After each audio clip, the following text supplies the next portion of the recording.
Hello everyone, welcome back to a new podcast. Thank you for listening, and thank you to those of you that actually voted on this particular episode, all about WandaVision. So I have watched through the show roughly 3 times if you count rewatching bits for this podcast. This episode will be a bit of a review, a chat, and just my overall thoughts on the whole WandaVision show. So take into consideration this is going to be filled with spoilers because I'm covering every single episode of the show. So warning, spoilers. We're just going to go down each episode, starting with episode 1, which is called Filmed Before a Live Studio Audience. This one takes place in the 1950s. So, the first time I watched this episode, I didn't know what exactly to expect. And the cheese factor, or corny factor, is super strong in the first episode.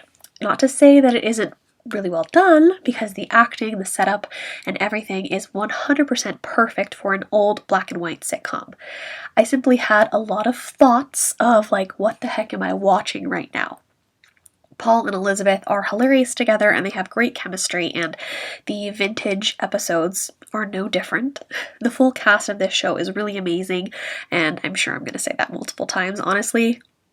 I did enjoy the first episode better watching it the second time around, or maybe I appreciated it better for what it was, or what exactly we were leading up to. I do like the jokes that kind of poke fun at old sitcoms, like Vision wanting to know what exactly his job is, because, it was never clear what the husband actually did back on those shows. I did enjoy the commercials as well. The first episode features the Stark Industry toaster and such. So the main point of the first episode is Wanda and Vision moving to town, of course. New to town, starting new life, and wondering exactly what the heart on the calendar actually means. While Wanda thinks that it must be some sort of anniversary of some kind, Vision learns at work that it's actually dinner with his new boss, Mr. Hart. We have Agnes' introduction, quote, Agnes, I will say. And can we just say how impressed I am with some of you Marvel comic experts that literally called who she actually was, who she was going to end up being, because of that brooch.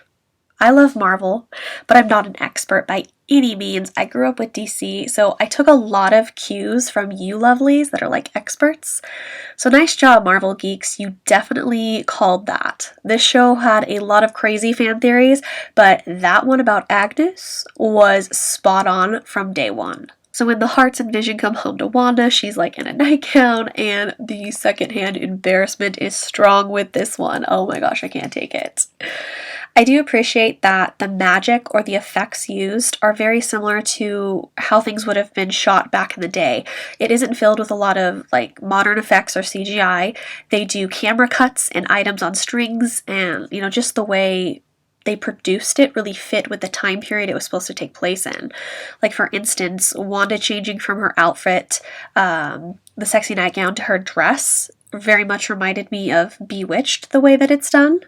And after Agnes brings over the full meal to cook, some of those effects with Wanda opening the cupboards with her powers, or the food flying around, the recipe cards, all of the way that they did those effects is time period appropriate, which just made this all the more realistic that we were actually watching a 1950s sitcom.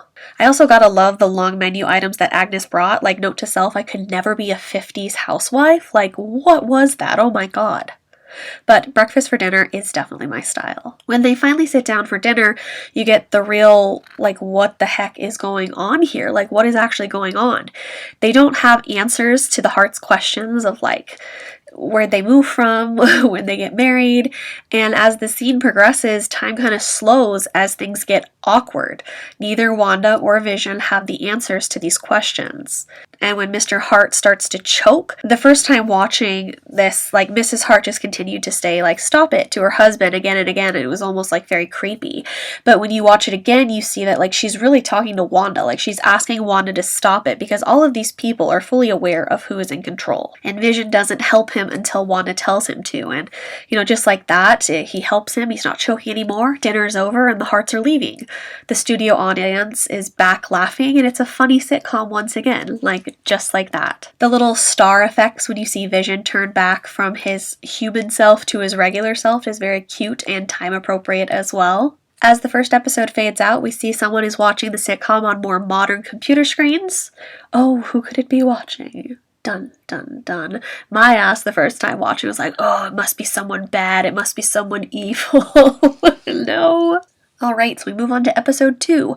Don't touch that dial. Now we have moved to the 1960s. We start with the night and the sounds outside their bedroom window. The 2 separate beds always used to crack me up on those old shows, so it was a nice touch. Similar effects with Wanda's powers, you know, turning on and off the light, moving the beds together, seeing the branch hitting the window, and like turning the bed into one bed. The intro for this episode is probably my favorite because it really does remind me of Bewitched. I love that you get different TV intros for each episode. I love startings. I love TV theme songs. I'm actually sad that shows really don't do it much anymore. So this was like a great callback to like the different years. And it's funny, we actually have all of these WandaVision songs for the different episodes, but this particular one from episode 2 seems to be the one that everybody loves and everybody uses as reference. This episode is based around a talent show for the town. They're like raising money for the school and whatnot, which Wanda and Vision are taking part in the talent show to be part of the town as the new people. They are doing their Cabinet of Mysteries. Dun, dun, dun. And while things seem to be going as usual, we get a moment again in this episode where it kind of stops the sitcom vibe. Wanda hears a noise outside, and when she goes to investigate, she finds a toy helicopter in the front yard, and the toy is in full color. While she and the whole neighborhood around her is still in black and white, this toy is bright red. And you can kind of see that there is a sword logo on this toy, and this definitely takes you out of the sitcom for a brief moment before the moment is cut off by Agnes scaring Wanda, and the laugh track comes back, and the sitcom vibe is right back to where it was. I know that everyone is like a huge Catherine Hahn fan now after watching this show. She's the actress that plays Agnes Agatha, but she's hilarious, guys. Like, she's so funny in We Are the Millers and How to Lose a Guy in 10 Days, and she's had a bunch of other parts. Like, I'm really glad that like more are coming onto her fan base now because she's fantastic. So Wanda and Agnes head off to meet Dottie and the other wives of the planning committee of the talent show or whatever people did back then. At the meeting, we get to meet Geraldine, aka Monica Rambeau, and the other annoying wives. Agnes asks how is anyone doing this sober, and I can't help but agree with that. Meanwhile, Vision is trying to get in with the neighborhood watch and like the other husbands and whatnot. And I'm a little confused on why that dude, the one dude, don't know his name, I'm so sorry, looks like Ross from Friends. I know everyone online said it, but like they're not related, he's not actually Ross, I'm so confused. Vision ends up trying a stick of gum, and this funny cartoon image of the gum going down into his stomach is hilarious and basically like getting his gears all stuck. Once again, really creative to keep the effects more of an appropriate like 60s vibe instead of doing something more modern, just keeps you in the particular time period. Back with Wanda and Dottie, Wanda is helping clean up. This is actually one of my favorite parts of the show. The radio is cutting in and out while they're having a conversation, and you hear Jimmy's voice, Jimmy Woo's voice, coming in and out, asking Wanda who's doing this. And of course we don't know it then that it's Jimmy, it's just a voice, but now we know. And the Beach Boys' Help Me Rhonda is playing, and I just thought that was so creative, and like time just slows. And Wanda is like staring at the radio. She can hear someone asking, who's doing this, Wanda? And the song playing. These moments that cut in and out of the sitcom vibe to real life and so on have a very creepy, mysterious vibe, and I love them. And the way the radio explodes, Dottie breaks her glass, and then just like that, it's back to the sitcom vibe. I love it. I love how they did that. Another pop of color ends up coming back as Dottie's hand is all bloody from where she broke the glass and it's bright red. These moments were for sure seen only one way the first time we all viewed this show. The toy helicopter, this moment with the radio, and so many more. Now, of course, we know it's Jimmy's voice over the radio, but we weren't sure what was happening at first. This is for sure a show you can enjoy more and more as you watch it, but it was seen a specific way the first viewing. Then we got the ad for like the Hydra watch. No thank you.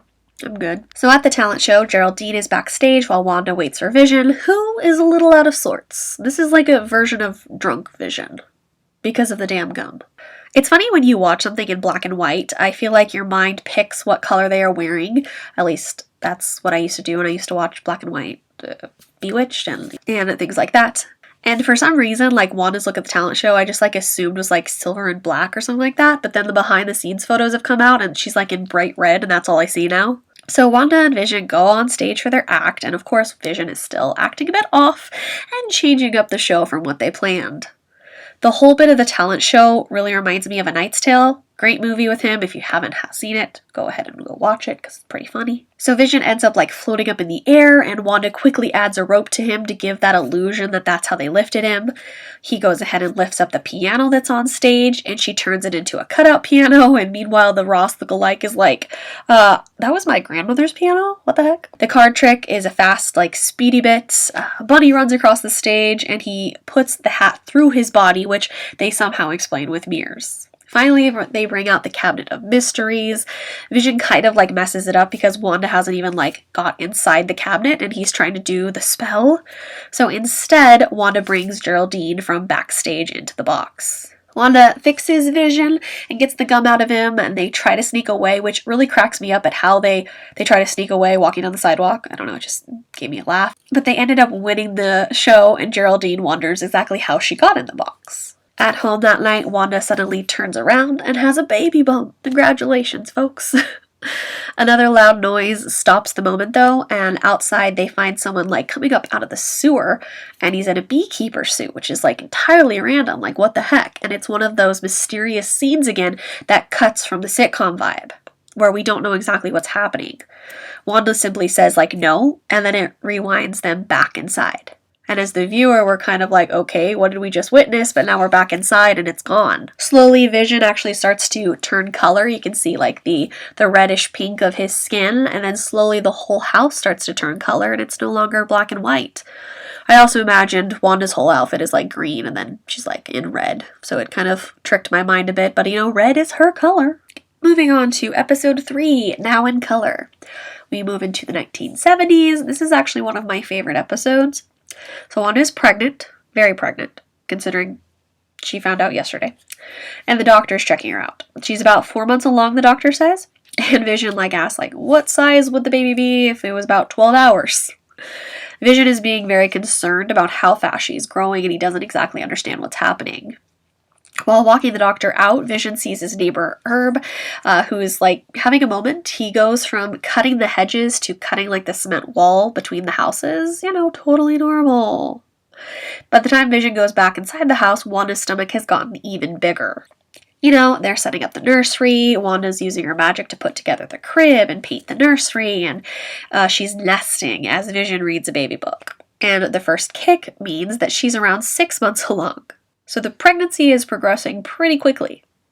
She ends up bringing some butterflies to life and didn't mean to. Her powers are a little bit out of whack, you could say. Wanda wants to name the baby Tommy, and Vision wants to name the baby Billy. So they say, let's hope for a girl. Vision does like the calculations in his mind, and he's expecting the baby will be due in 3 days. However, Wanda starts to have Braxton Hicks, and so her powers really go haywire in the kitchen. Like, the appliances start going off and everything goes crazy. All the power along the block ends up going off. Vision's question and concern kind of like hit ahead, and he's questioning what's going on to Wanda.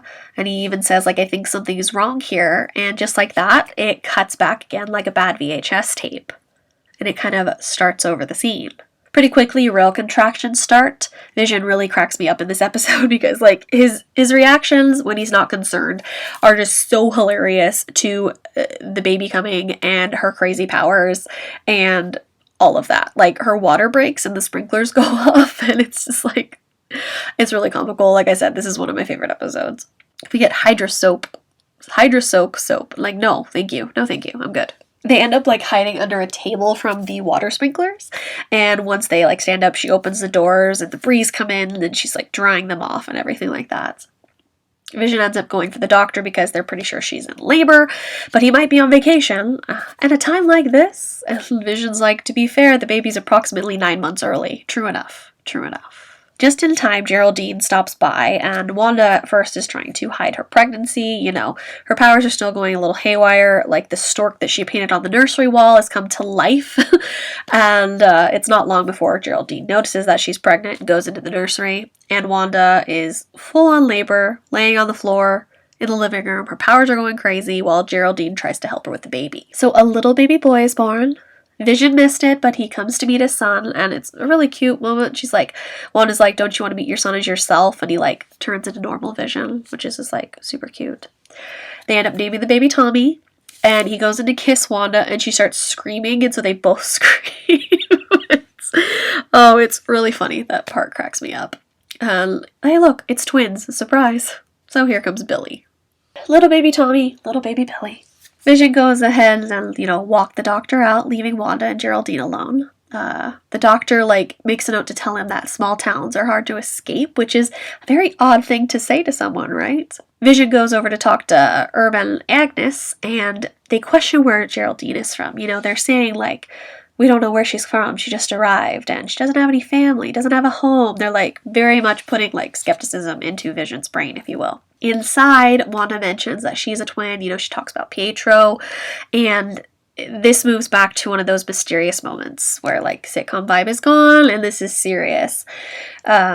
Wanda's, soft singing to the babies is almost eerie in this moment because Geraldine is starting to realize something, and she says he was killed by Ultron, wasn't he? And that's bam, it's a real life reference. She's not in the sitcom mindset.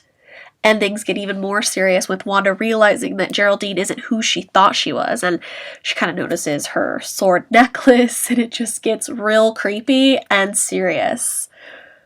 Outside, Herb is trying to, tell Vision why Geraldine is there. He knows that there's a reason why she's there, but he can't get the words out. And Agnes almost, stops him from explaining to Vision who Geraldine is. Inside, you get a Wanda head tilt, which is never a good thing. Anytime she tilts her head like that, it's never a good thing. She's probably about to kick your ass. However, when Vision goes back inside, Geraldine is gone. And Wanda is just looking at the baby. She's super happy. Where's Geraldine? Oh, she left, honey. She had to rush home. And it's just very creepy vibe. I remember that episode ending, and I was like, wait, what just happened? Outside the Westview sign, we see Geraldine fly out of the hex and land. Around her is a bunch of military stuff. And that's where that episode ends. Episode 4, we interrupt this program. This episode gives us so many more answers as to what is happening in the real world as we step away from the sitcoms.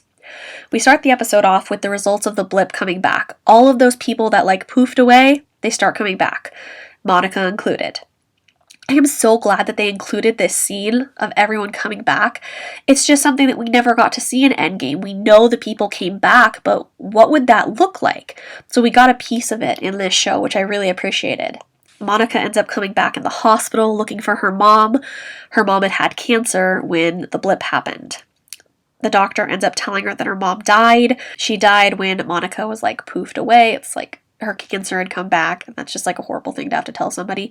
This is where we get the confirmation of who she is, because she name drops her mother. She tells the nurse she's looking for Maria Rambeau, and we know who that is if you've seen Captain Marvel. So then we know that she is Monica Rambeau. Cut to the Sword headquarters, and Monica tries to check back in after coming back, but she's not allowed, and is directed to Director Hayward, douchebag of the century. I hate his character with a passion.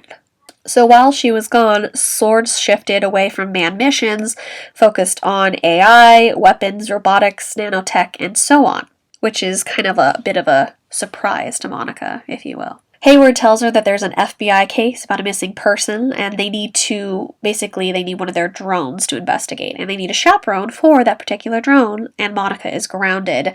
It's a set of rules that her mother actually put into place for any SWORD members if they came back from the blip. So Monica goes ahead and heads to New Jersey, where she meets Jimmy Woo. So glad to see him back. He was great in Ant-Man, and you know what? He learned Scott's card trick. Isn't that great? His missing person is actually a witness protection person.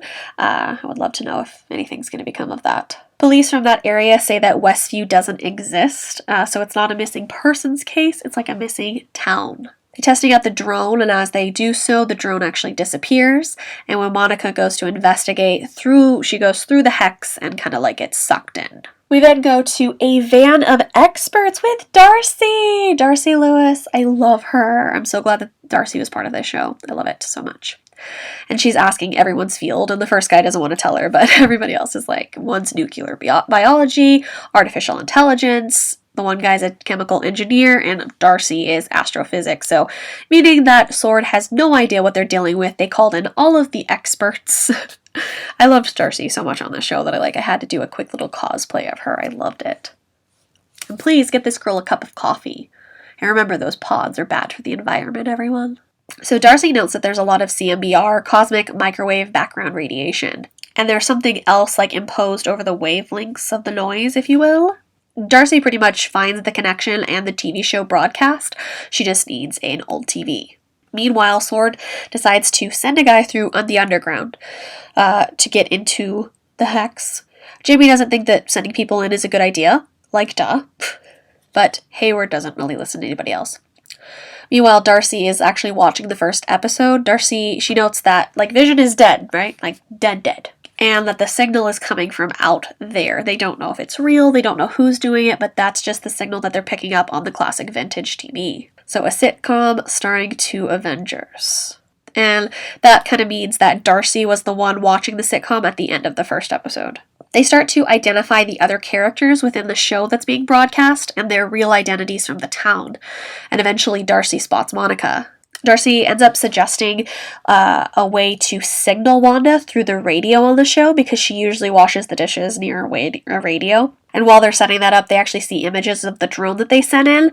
It's just an adjusted retro version, and they did not colorize it. So they kind of take note of that image of the vintage drone. They wait for the perfect moment for Jimmy to send a message to Wanda, which matches up with the meeting with all the wives and, the Help Me Rhonda scene that I love so much. And I love getting to see the other side of these scenes.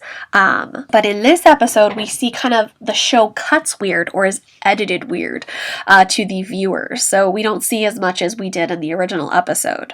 This SWORD dude that is still traveling underground into the hex. And guess what? Being underground does nothing. Jimmy was right. He becomes that beekeeper costume that we saw in the middle of the street. Once again, I love seeing the opposite sides to the scenes that we've already seen. Jimmy and Darcy are watching the sitcom, and as Geraldine, aka Monica, mentions Ultron, they both real life reference here, kind of like all of us did. As they see Wanda asking Monica who she is, it's that creepy head tilt moment, and then it cuts to the credits. So someone is censoring the broadcast. Cut back to the sitcom for us viewers, and creepy Wanda look. Sorry, I don't know what to call it, but the head tilt is creepy, okay? Wanda's normal magic comes in. It's not like the dated stuff that we've seen in the previous episodes. It's like her normal red glowy hand magic that we see in Avengers movies. And she throws Monica through the house, through the fence, miles away, through the hex, and out. And we see her land on the outer side and bam, dark vibes. Wanda fixes the walls before Vision comes back in. And then, of course, Wanda tells him that she had to rush home. And as Wanda turns around, it's almost a jump scare as Vision is standing there with his dead face. Post-Thanos wrecked dead face, and Wanda kind of jumps, and when she looks back, he's normal, but dead Vision face is never good. And, Vision tries to say, we can go wherever we want, and she's like, no, we can't, this is our home. Foreshadow. And Wanda, says something like, don't worry, darling, I have everything under control. And it's eerie. The way she says it, it's very eerie vibes. Meanwhile, Monica's on the outside and she's like, it's Wanda. It's all Wanda. This episode really made a lot of us question if Wanda went off the deep end and was turning into a villain, because it was definitely like eerie, creepy vibes. Even as a Wanda fan, I got that.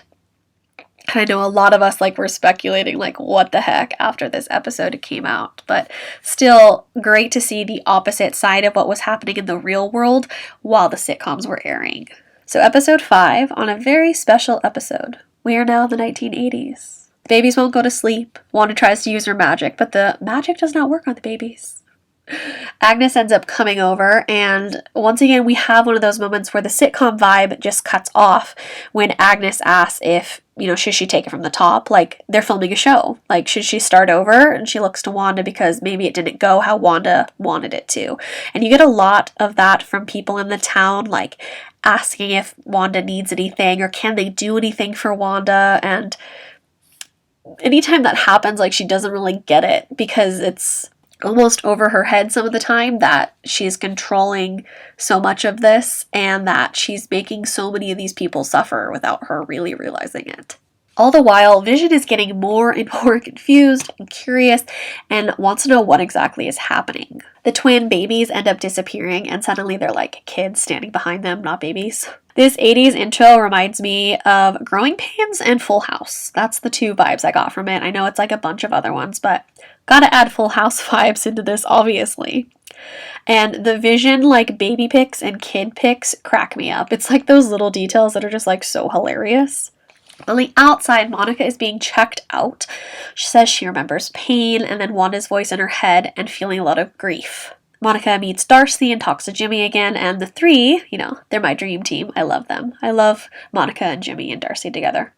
Her x-rays are blank. Foreshadow. Something has changed about her. Curious and curiouser. Hayward is immediately putting the full blame on Wanda, as Jimmy would say. That's an oversimplification of events, but yes. They try to make note of saying that Wanda doesn't have a nickname because they've never called her the Scarlet Witch in this universe. She's always just been Wanda. And Hayward tries to highlight the fact that she was once against the Avengers in the beginning and some of the other unfortunate events that have happened around Wanda. Because, Hayward is a dick. Jimmy tries to defend her, but Howard ends up calling her a terrorist, and even Monica says that that's not true. She says, "I don't believe this is premeditated act of aggression." But once again, Hayward just shows Wanda breaking into the Sword, where he claims she stole Vision. We, of course, know that's bullshit now.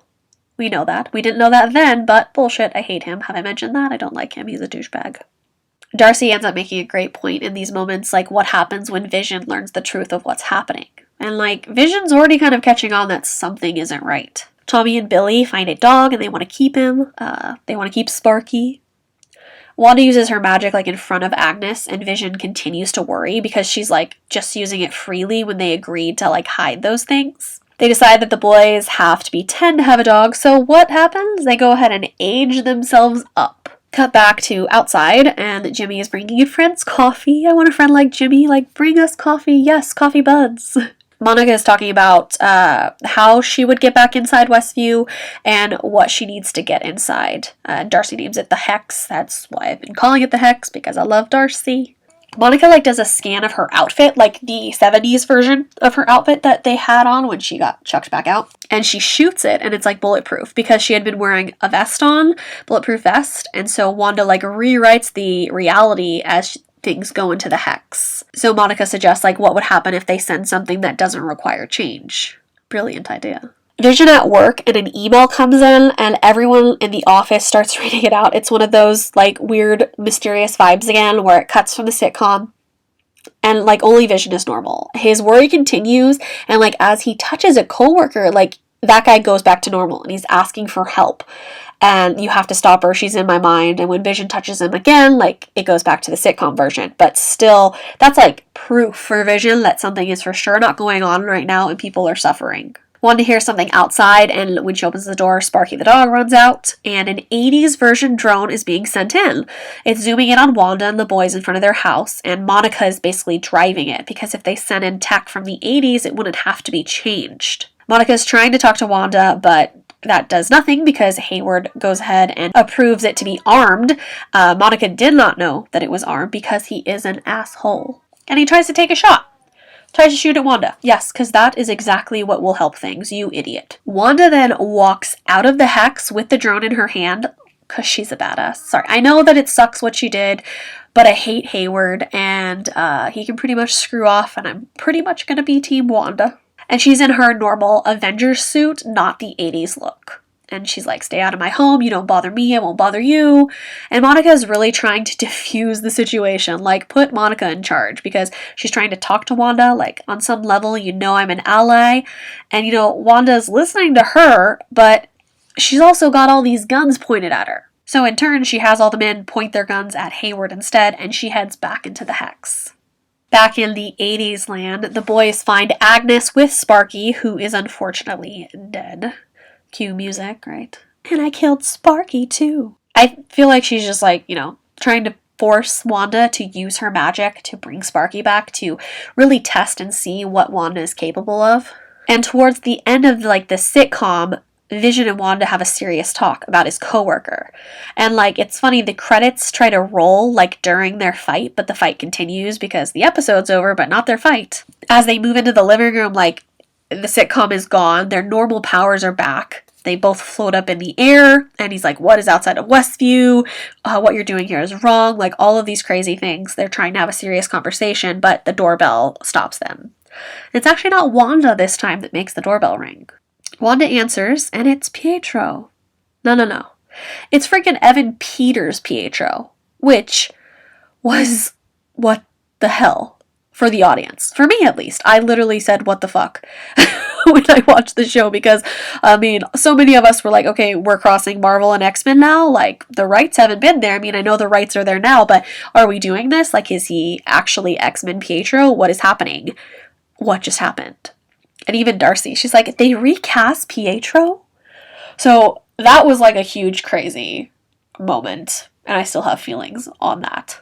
Episode 6, all new Halloween Spooktacular. Yay, Halloween episode. I love Halloween episodes. And we're into the 90s now. What's great is this episode features everyone like in their comic book costumes, even the kids. Like, you get like Wiccan's look, but it's awesome to see Wanda in like the classic Scarlet Witch costume, and even Vision in his classic look. It was super great and creative for them to include that in a Halloween episode. Pietro, of course, is still around, and Wanda is, like, trying to understand if this is actually her brother or not. For Halloween, Vision is going to go to the neighborhood watch instead of trick-or-treating, which kind of upsets Wanda, but, you know, they're kind of, like, not on great terms right now. Mom and Dad are fighting. Meanwhile, Sword is testing the drone that Wanda, like, chucked back to them, because Hayward is a douchebag. He pretty much sends Monica, Darcy, and Jimmy out because they're not following his rules and they don't want to listen to him, but Monica and Jimmy take down the guards after sending them out, which, Darcy, why didn't anyone tell me the plan? I love these three. Have I mentioned that? Back in Westview, it's Halloween Go, trick-or-treating, yay. And Wanda keeps testing Pietro with questions from their childhood. Because, like us, we want to know how you exactly are her brother. There's like a Kick-Ass comment with the kids and Wanda, and everyone thinks that that's a reference to the movie Kick-Ass because it actually has both Pietros in that movie. Wanda learns Vision isn't on duty that day for the neighborhood watch, and this is another great instance where he's like, is there anything I can do for you, Wanda? Because they're trying to please her because they know that she's in charge. Meanwhile, Vision is actually heading to the edge of town where everyone is like barely functioning. They're just standing there doing the same thing over and over again, and it's kind of tragic. I do like when Wanda asks what happened to Pietro's accent, and he asks the same back to her, because her accent totally comes and goes. We all know this. My dream team, Jimmy, Monica, and Darcy, break into the computer room, and Darcy is able to hack into the network, and Hayward is oddly tracking Vision inside the hex. Vision continues to move towards the edge of town, and eventually he kind of just flies up as his normal self to get a view above the town. He finds Agnes's car, and she's like stuck in it, but we all know that's bullshit. Because, I mean, we know she's bullshit, right? But she plays along, and, you know, she plays the character, and she calls him an Avenger, but he doesn't remember what an Avenger is.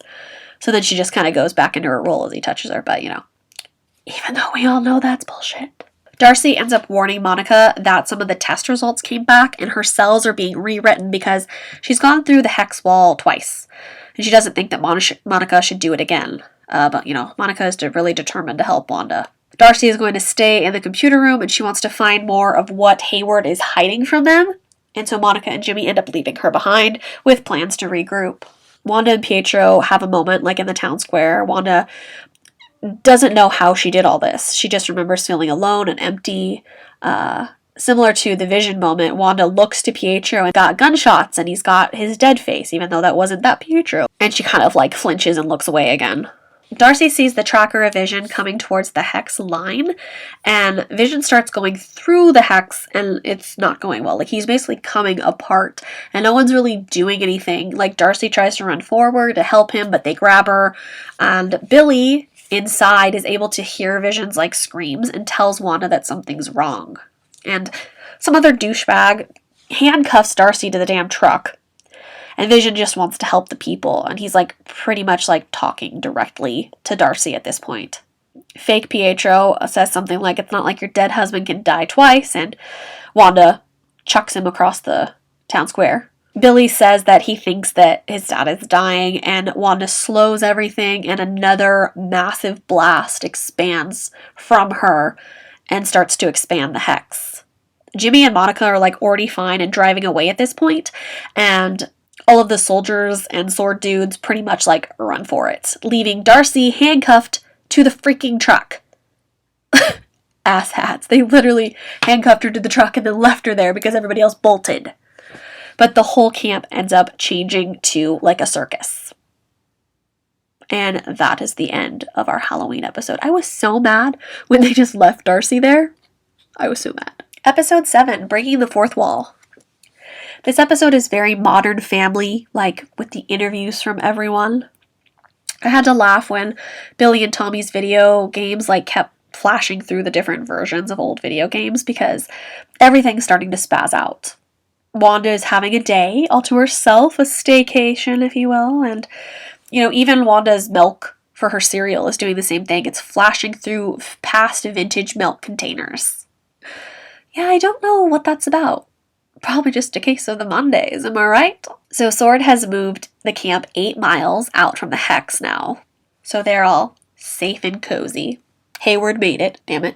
Vision wakes up in the middle of the circus that was once the Sword group. Darcy is now the escape artist, which makes sense because she was handcuffed. I kind of had this vision of her being like a fortune teller, but didn't get that. Vision, of course, remembers her from the night before, but Darcy doesn't because her memory's wiped. So Vision is pretty much like chasing her through the circus. At home, Wanda is like clearly like out of it, and the boys, the twins, don't really know like what to believe, and they talk about Pietro, and she's, "Don't believe anything that man says. He's not your uncle." So Agnes comes by and offers to take the boys.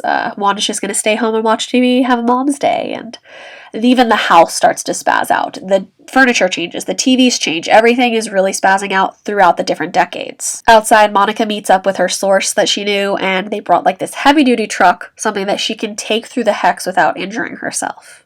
As Vision is still chasing Darcy at the circus, he finally like touches her and she remembers her normal memories. And they end up like escaping in a funnel cake truck, and Vision like calling out because they're supposed to perform. "So sorry! Double booked by the agent! So sorry!" What? Wanda at home, and the house is just like continuing to freak out and everything. Like it's spazzing, it's doing all of this crazy stuff. Agnes has the kids, and Billy makes note that he likes it there with her because it's quiet. You're quiet, Agnes, on the inside. So that clearly, as if we didn't already assume something is going on with her. Agnes is different from the rest of the town because Billy's been saying like how loud it is because he can hear everybody's voices inside his mind. Monica goes ahead and is like getting like suited up. It looks like very like astronaut suit, if you will, and she's gonna just drive the truck through. But it doesn't work. It starts to change and it's not gonna just like smoothly go through like they had intended. Monica is able to get out of the truck safely, and she kind of just stares at the hex, and Jimmy knows what she's going to do. He tries to tell her no, but she doesn't listen, and she knows she can get through. So she goes to the hex once again. This part is super cool. Really shows you how the hex is affecting her. I love like the features of like the different versions of her. and it shows like how it's changing her. You hear lines and quotes from Captain Marvel from when she was a kid, and her eyes like start to turn bright blue. It's like a really cool moment, and like when she blasts through the other side, it's just like bam, hello Monica. She even has a superhero landing once she makes it inside the hex. Darcy is basically like a source of information for Vision. She's explaining what Wanda has gone through, how she had to watch him die twice, and all of the things that he doesn't remember. This version of Vision doesn't remember. And as they're trying to get back to town, like they keep coming across more obstacles, like red lights and work crews and all of this stuff. Monica ends up meeting up with Wanda, goes to her house, and Wanda just immediately stops her from talking and throws Monica out the house. And she gets another superhero landing, though, because Monica has changed. She's not her regular self, and Wanda even notices that. And I love Monica's line of, "Don't let him make you the villain." I love that line so much. And Wanda's just like, "Maybe I already am." But that's like such a good line. Agnes ends up interrupting them and takes Wanda away to her house when like Monica is literally just trying to help. She's like the most helpful person ever. And she's trying to help Wanda. Vision, like outside of town, he stops waiting in the funnel truck and he just flies off, leaving Darcy to catch up. Inside Agnes's house, Wanda wants to know where the twins are. Where are her boys? And they're probably playing in the basement. And Wanda goes down there. It gets spooky. It gets scary. There's glowing lights, there's magic books, and Agnes. Oh, sorry. I mean Agatha. Agatha Harkness. And everyone's fan theories are confirmed. And with her purple magic floatiness, she basically says, like, you didn't think you were the only magical gal in town, or something like that. And we get the best song to come out in years. At least, a lot of us were obsessed with it. A lot of us had it stuck in our heads for weeks. We get to see Agatha's point of view of her using her magic in various episodes, including bringing Pietro, the fake Pietro. And yeah, it's been Agatha all along. It's got like the Monsters vibe to it, so it's just like, it's good stuff. And she killed Sparky too. What a bitch. Don't kill the dog. This was the first episode that gave us a after credit scene with Monica trying to follow them into the basement and like fake Pietro catching her. Episode 8, previously on. This episode is very much a flashback episode or Agatha guiding us through past things that we've heard about but we haven't seen. We open this episode with Salem, Massachusetts in 1693. Some backstory to Agatha and her coven of witches, I guess you could say. They are taking her to burn her at the stake for not using her magic the way she's meant to, or using too much dark magic. Like, her mother is doing this to her, so that ain't good. So, I mean, they try to kill her, but it backfires, and she ends up killing them instead, and, like, takes her mother's brooch. Savage. Back to the basement. She's making fun of Wanda's accent again, which I just find to be hilarious.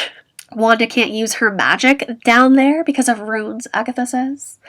Agatha's magic works fine, and she's flying Wanda across the room, but in a given space, only the witch that casts the rune can cast her magic. She talks about controlling fake Pietro.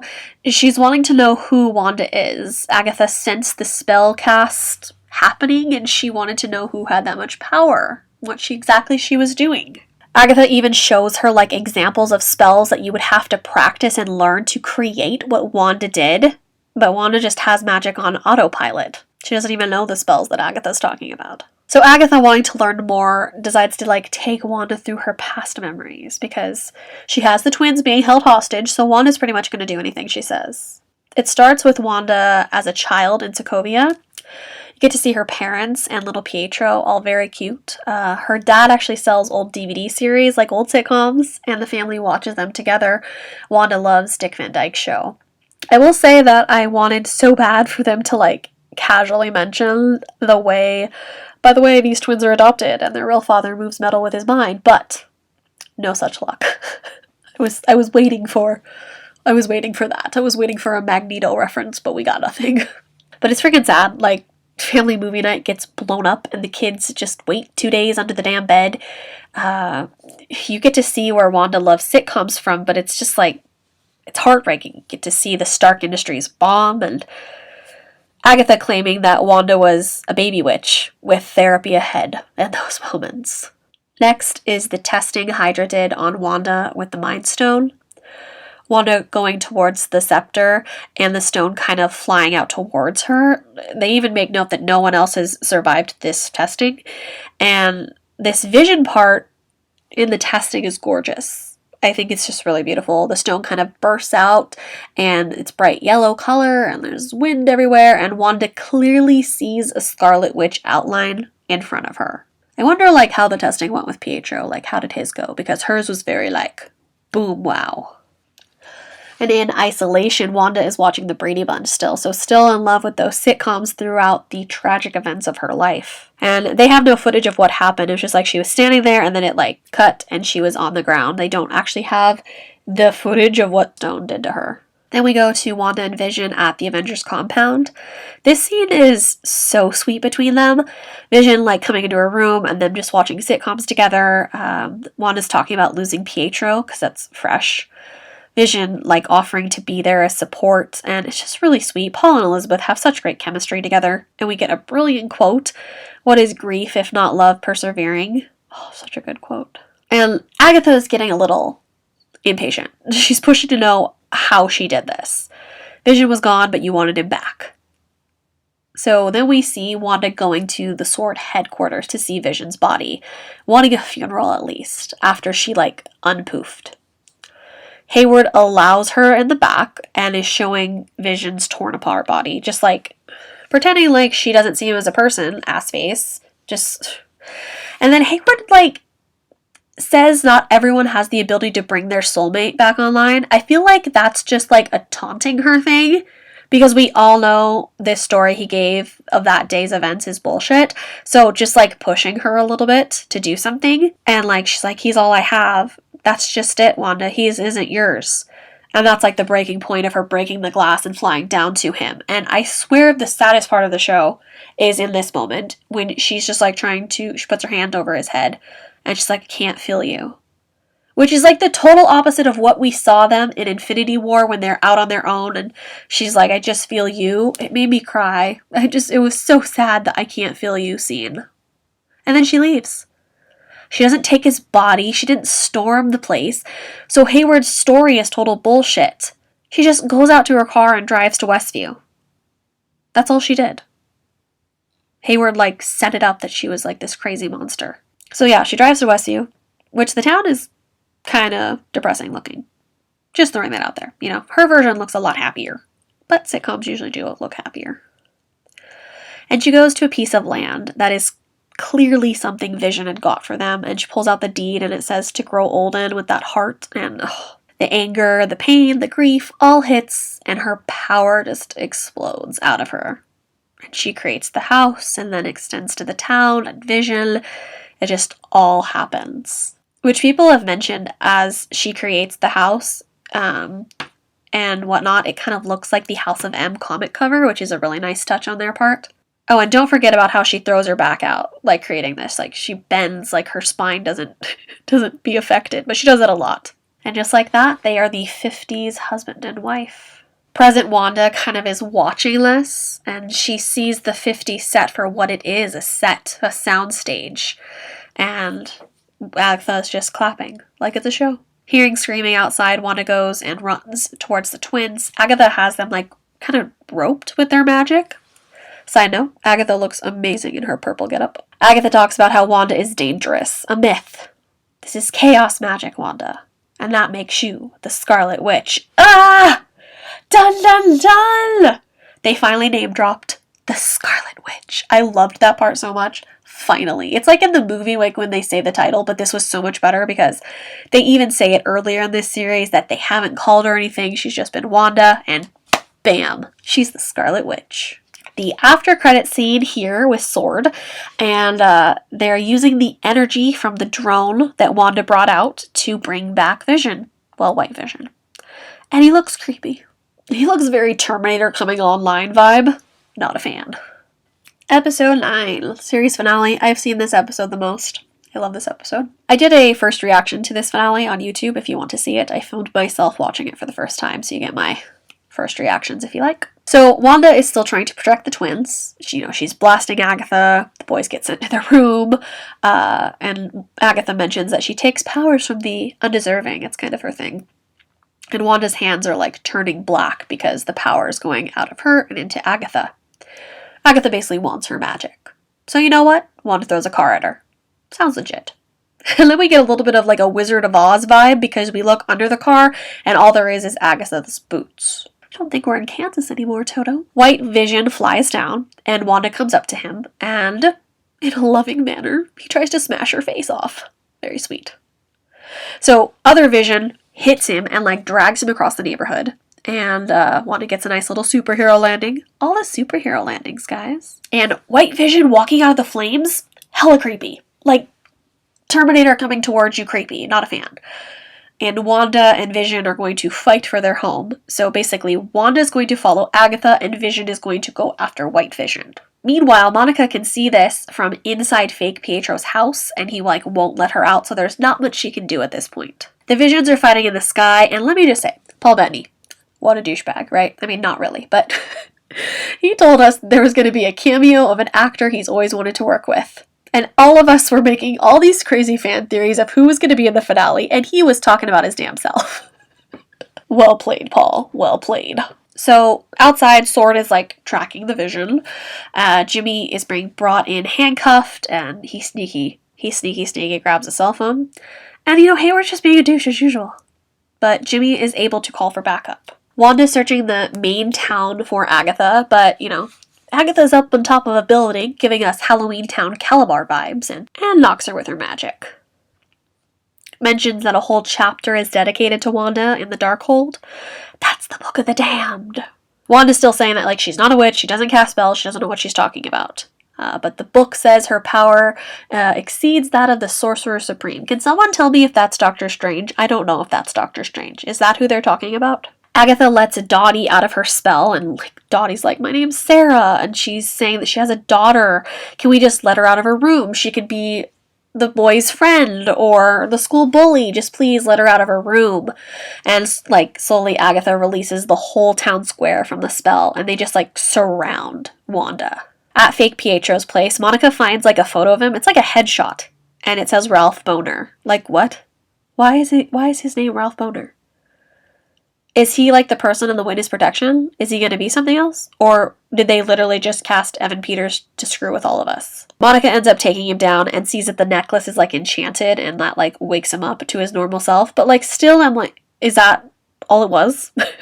It was just a fake Pietro, nothing? Just to screw with us? Really? Vision and Vision still fighting in the sky as the twins kind of watch, and Billy is feeling that his mom is in trouble. The town is surrounding Wanda, and it's really sad because she didn't mean to do this, but everyone has been suffering. They have her nightmares, they feel her pain, and she just loses it with too many voices and too many emotions around her. Her power kind of explodes again, unintentionally choking all these people around her. When she realizes what she's doing, she stops, of course, but it's really hard because she doesn't mean to do it, but she's still causing pain. She starts to let them go. She says she's bringing down the barrier, but she doesn't realize what that means. The town people start to run, and Sword takes that as their opening and goes through the gap in the hex as she brings it down. Vision and Vision are still fighting, but as the wall comes down, of course, Vision falls and starts to come apart. Bringing down the wall means her family doesn't exist. Vision lands by her, he's disappearing from her. The boys speed run to her and they start falling apart, which is horrible. It's horrible as they scream for their mom. I don't like that part, I'm not even a mom. So basically, save Westview or save your family, Agatha says. And it's oh my god, what type of choice is that? So Wanda brings down the hex again and closes it as it was. Agatha tries to hit the boys and Vision with her powers, but Wanda puts up this bubble, a Violet Incredible bubble, basically allowing more of her power to be sucked away. No good. So we have Agatha, White Vision, and Sword Crew coming in, surrounding the family. The family of superheroes that definitely give off the Incredibles vibes. It's White Vision versus Vision. They decide to go fight in a library, and Vision uses logic to stop the fighting. And White Vision, I request elaboration. Agatha flies the sword soldiers up in the air. Same story, different century. There will always be torches and pitchforks for ladies like us, Wanda. I actually really like that line too. Wanda does stop them from crashing down, and another great line, which is so funny. Boys, Handle the military. Mommy will be right back. All the things you never thought you'd say to your children. Wanda flies up to the sky and kind of disappears. She almost kind of mocks Agatha with the way she does it. It's kind of funny. Billy and Tommy, like, stop the dudes. Tommy runs around and, like, grabs their guns, and they use their powers and whatnot. And Hayward, this douche, literally shoots the children. He fires multiple shots at the children. Yeah, big hero. But Monica steps in front of them and blocks the bullets. They kind of like go through her, or they absorb or something like that. And Billy ends up stopping one of the bullets too. But super badass. Monica is awesome. Hayward's a dick. Cool beans. And then like Hayward like either tries to run away or like drive into them. Like he pulls back, but I think he was probably going to drive forward too. But to the rescue, Dr. Darcy Lewis slams into him with the funnel van. Claps for Darcy. Have fun in prison. So the Visions are having a massive, like, intelligent chat about who is the real Vision and the ship of Theseus, and it's all very interesting. Which leads to Vision touching White Vision and memories getting transferred or remembered, you could say. And I love flashback sequences like this. It was like all of the little, like, things that we've seen with Vision and with Wanda and all of that, like, fast editing. I love that stuff. And his eyes turned from almost like a robot look to a normal look. And with that, White Vision flies up. Wanda comes up behind Agatha and does like the little mind trick thing that she did on the Avengers back in the day, which was nice to see again, nice little callback. And takes her back to Salem and being on the stake. And then the witches' bodies like start becoming zombies and, they start doing the Thriller dance. Just kidding. Instead, they focus on Wanda. And they call her the Scarlet Witch as well, which Agatha's like, told you so. But that doesn't stop her. That doesn't stop Wanda. We get the Scarlet Witch headpiece coming through, which is so freaking cool looking. Agatha offers a trade. Her powers for Happy Westview. She'll correct the problems in Wanda's spell, but Wanda breaks them out of the Salem Vision and they fly up into the sky. And she just starts chucking her powers at Agatha. She throws her magic at the walls, at Agatha herself, just all around them in the sky, and she stops Vision from flying up to help her. And she's really not looking too good. Her hands are turning black, her face is all wrinkled, she looks like, almost like a skeleton, like it's just like being sucked out of her, as she's given Agatha all of her power. And then Wanda goes limp. Now I kind of wondered why she didn't fall, but I was still interested. Agatha then tells her the deal won't work because once a spell is cast, it can't be changed, so she's a liar. Freaking liar. Agatha tries to use her powers against Wanda, but they do not work. Performance issues, you see? It's amazing. It's so good. Wanda put up her own runes in the hex, just like Agatha taught her. In a given space, only the witch who cast them can use her magic. Boom. I love this whole sky fight, and the idea of her like throwing the hexes around to stop Agatha from using her magic. I love it.